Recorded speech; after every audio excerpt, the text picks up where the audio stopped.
Milicu Krstašicu. Đurđević. Vidiš, Đurđe, kog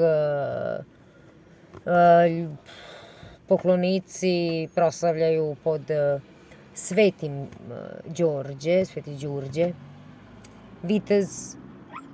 vitez, ratnik, zaštitnik misionarske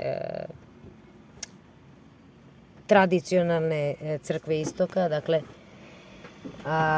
krstaški ratnik.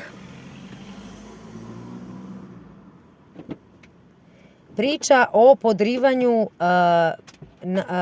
priča o, čekaj, o vređanju ustavnog poretka, a krši ustavni poredak i to član, krši ustav član 11.